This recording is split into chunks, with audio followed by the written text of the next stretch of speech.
Happy birthday to me. So hello everyone, আজকে হচ্ছে আমার বার্থডে 25 নভেম্বর 2003। আজকে আমি 22 বছরের হলাম। আজকে আমার 22 বছর কমপ্লিট।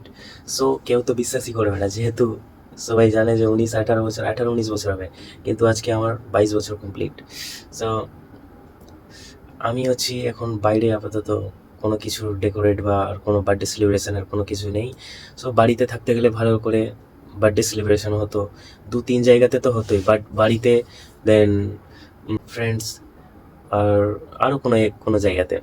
সো এখন হচ্ছি আমি কলকাতাতে, একা আছি, কোনো কিছু ডেকোরেট করিনি।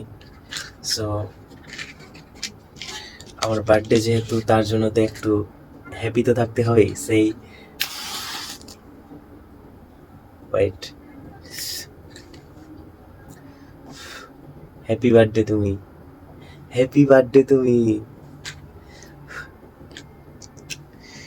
খুব ভালো লাগছে, খুব খারাপও লাগছে। খুব খারাপ এই জন্য লাগছে যে বাড়িতে করতে গেলে সবার সাথে, ফ্যামিলির সাথে, তারপর দাদা থাকতো, দাদা বাইরে থেকে আসতো, আমার বার্থডে সেলিব্রেশন হতো। মানে হয় না, ফ্যামিলির সাথে আলাদাই একটা মজা থাকে। তারপর কি বলে, আম্মা তো আমার জন্য অবশ্যই ভালো একটা কিছু রান্না করতো খাওয়ার, যেটা আমার আমার খুব পছন্দের জিনিস রান্না করতো। তারপর খুব ভালো লাগতো, আমার জিজু দিদি সবাই আসতো, ভাগনা ভাগ্নি সবাই আসতো, খুব ভালো লাগতো। এখন তো আমি একা, কোনো কিছু করতে পারলাম না। একটা স্লাইয়ের তিলি নিয়ে জ্বালিয়ে বার্থডে সেলিব্রেশন করে নিলাম। তারপর কিছু খাওয়ার জিনিস নেই, ওয়াটার আছে। Happy birthday to me. So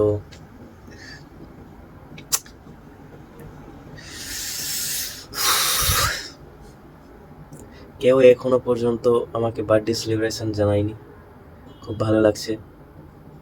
একজন আছে যে একদম 12টাতে করেছে আমার বার্থডে উইশ করেছে, একজন আছে, খুব ভালো একটা মানুষ আছে। সো টাটা, আমিও ঘুমিয়ে পড়ি, তোমরাও ঘুমিয়ে যাও। So tata, bye bye, good night.